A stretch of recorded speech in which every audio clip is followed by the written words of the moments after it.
Hi. Now in this lecture, we are going to start with the parasympathetic nervous system, or the other name for this is the cholinergic nervous system. Now cholinergic, yeah, parasympathetic, it is one and the same thing. And you remember the word chol in cholinergic. So it is what? acetyl choline. उसमें भी chol आता है. So therefore, the major neurotransmitter in the cholinergic system is acetylcholine. Okay?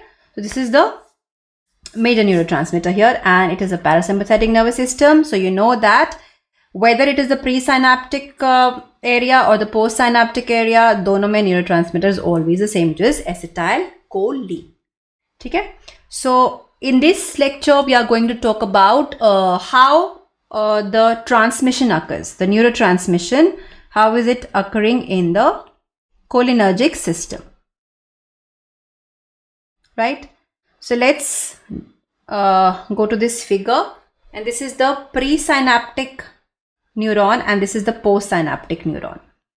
I'll take a different color here. So let's take magenta. Okay, so see, it is acetylcholine. So there are two things, acetylcholine. So you require a choline and you require something which has an acetyl group in that. So if you combine them, it becomes acetylcholine. तो choline हमें कहाँ से मिलेगा? Choline हमको मिलेगा from the food. जो food हम खाते हैं उसमें choline है, choline plasma में जाके it is taken up. So choline we get from the food, and choline comes inside and mitochondria से हमें मिलेगा acetyl CoA. So जब choline combines with the acetyl CoA, we get our acetylcholine, and we write it as ACH, acetylcholine. Okay? So we get this acetylcholine, and when it is synthesized, it is going to be now stored till the time it is required. It is going to be stored in the vesicles. It usually gets stored with certain other secondary, neurotransmitters or like ATPs and all. It gets stored in the vesicles. So it is going to wait till there is a signal for it to be released. और वो signal है जो हमने पहले भी किया था. It is the action potential when it is activated. So let's say यहाँ पे action potential आया. This is the action potential. Stimulation हो रही है, ठीक है, and this leads to, we know that calcium ions in flux, calcium channels open, calcium ion is released inside. This calcium leads to fusion of the vesicles with the presynaptic membrane. So there are certain proteins which are going to also influence this binding of the vesicles with the presynaptic membrane. So when there is fusion, so this fusion occurs, okay, and it leads to the release of the acetylcholine as such into the synaptic cleft. So this is how it is released. Now when it is released, it is going to act at the postsynaptic neurons, and the postsynaptic neurons pe we need receptor for the action. So we have two types of receptors we did already for the cholinergic system that I had mentioned. We have muscarinic type and the nicotinic type. Okay? So muscarinic receptors are mostly the G protein coupled receptors, while the nicotinic receptors are the ligand gated receptors. So it is going to act on the muscarinic receptors, or it is going to act on the nicotinic receptors, and it is going to produce the response. But ये जो response है, जो इसका action होता है यहाँ पे, whatever response, it is for a very, very less time, milliseconds के लिए, because as soon as it just gets attached and produces the effect, it is going to get metabolized. And it is going to get metabolized by, there's an enzyme which is present here, in the synaptic cleft only. It is called as acetylcholine choline esterase. This is an enzyme, acetylcholinesterase. It metabolizes acetylcholine into acetate and choline. Okay, so it is going to metabolize it into acetate and choline. और जो ये choline है, it can be again taken up. So it is recycled again to be taken up and reused for formation of the acetylcholine. So you see the duration, the half-life is very short, in milliseconds it will get metabolized. That's why, because it has such a short half-life, it gets metabolized in milliseconds. We cannot use acetylcholine therapeutically, because as soon as you give it by the routes like the parenteral routes, दो एकदम से plasma में भी acetylcholine esterase present होता है, it is going to quickly metabolize it within milliseconds. So therapeutic effect आने से पहले ही ये metabolize हो जाएगा. So therefore this is the sequence. So if I revise the sequence again with you, the first is choline is going to come inside, and this step of choline getting inside the presynaptic neuron is the rate limiting step. ठीक है, अगर ये कम हो जाता है, so there will be decrease in the synthesis of the acetylcholine. So first choline coming in, second acetylcholine coming out of the mitochondria, third is the synthesis of acetylcholine. So fourth is the storage of acetylcholine, it's the vesicles. Then there is action potential coming in of calcium leading to the fusion.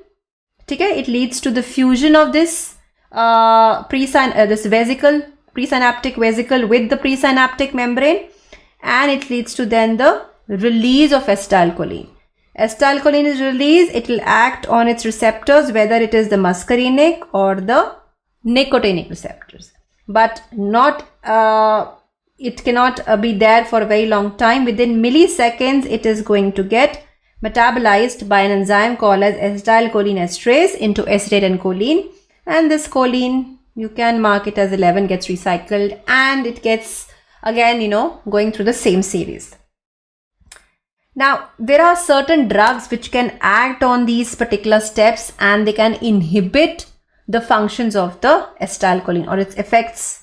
So what these drugs are, let's see. So this step first, the first step, it can be blocked by a drug called as hemicolinium. ठीक है, hemicolinium ने choline को अंदर आने से रोक सकता है. It can block this step. There is another drug which can block the uptake in the vesicle, which is called as vesamicol. So vesa means vesicle के अंदर नहीं आने देगा, vesamicol. ठीक है, acetylcholine को vesicle के अंदर, so that's why the name vesamicol. Then hemicolinium. Then the third type of drugs are going to inhibit its release. ठीक है, and the important drug I will be talking about is the botulinum toxin. ठीक है, so this is the botulinum toxin, inhibits the release of acetylcholine, and you know that acetylcholine basically acts on the various receptors. अगर in the skeletal muscles में, it's one of the most important receptors, the nicotinic receptor, and जब acetylcholine act करता है receptors पे, leads to all this contraction of your muscles and everything is because of the acetylcholine. No, that happens. So if acetylcholine is not present, आपके जो muscles है, skeletal muscles and all, they're not going to contract, so they're going to be relaxed, all floppy and all, right? So where do you want to actually inhibit the release of acetylcholine? Would be in certain areas जहाँ पे आपको बहुत there is hard tonicity वगैरह है, their muscles are hypertonic, or they are you want to make them a bit relaxed. Those kinds of areas you can use the botulinum toxins. There are certain areas where botulinum toxin has been found to be effective. They are therapeutically used, so you can use them in conditions. So you have heard of the Botox treatments, right? In the Botox treatment, botulinum toxin is being used, And what about the second? It has, there's a new drug, onabotulinum. Onabotulinum is the new, drug approved for migraine. Then it is useful in certain conditions when your neck, torticollis, जैसे होता है neck, stiff neck, torticollis. ठीक है? It can be used in strabismus, squint, to relax the muscles.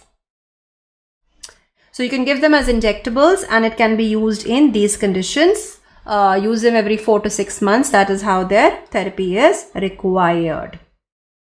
Okay, so Botox is for wrinkles and everything, make them more relaxed and So this is botulinum toxin. Now there are other areas, or kahan pe we can, there are drugs which can, interfere with the acetylcholine. Can be some drugs can inhibit the muscarinic receptors itself. यहाँ पे अगर bind करेंगे, so they are called as muscarinic or anti-muscarinics.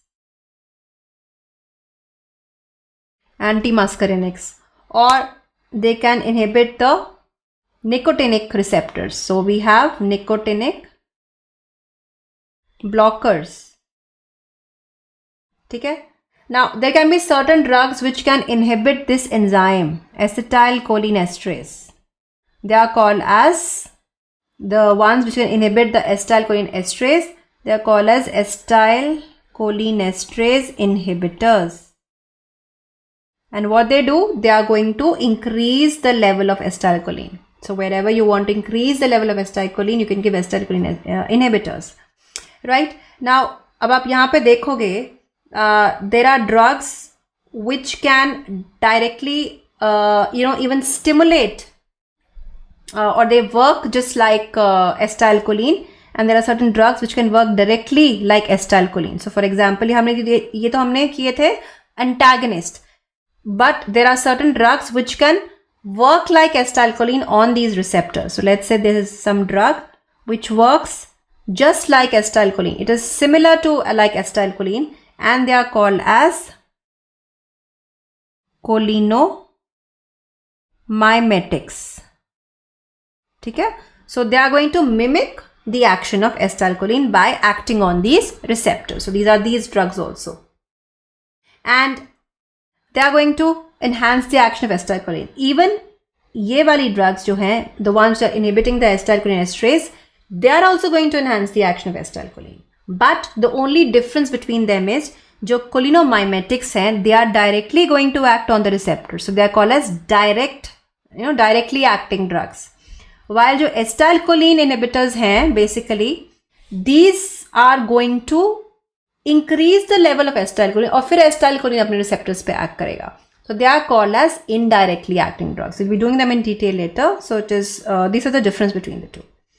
So these are the major points about this here in this transmission. So we've done the steps. Now the drugs, the first step is blocked by the first drug, which is the hemicoline. Then besamicol inhibits the storage. Storage nahi hoegi in the vesicle, it is not able to be released. Botulinum toxin is very important, which leads to inhibition of the release of acetylcholine, and there are a variety of conditions where they can be used.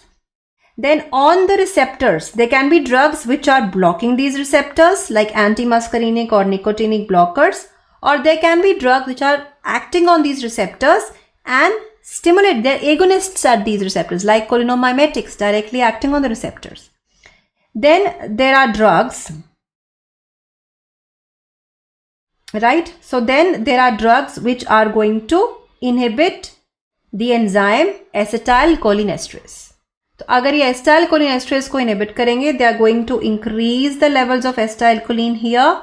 And when they increase the level of acetylcholine, you know what is going to happen. They are also going to enhance the effect of acetylcholine. But this is a indirect action. They call as indirectly acting agonists, right?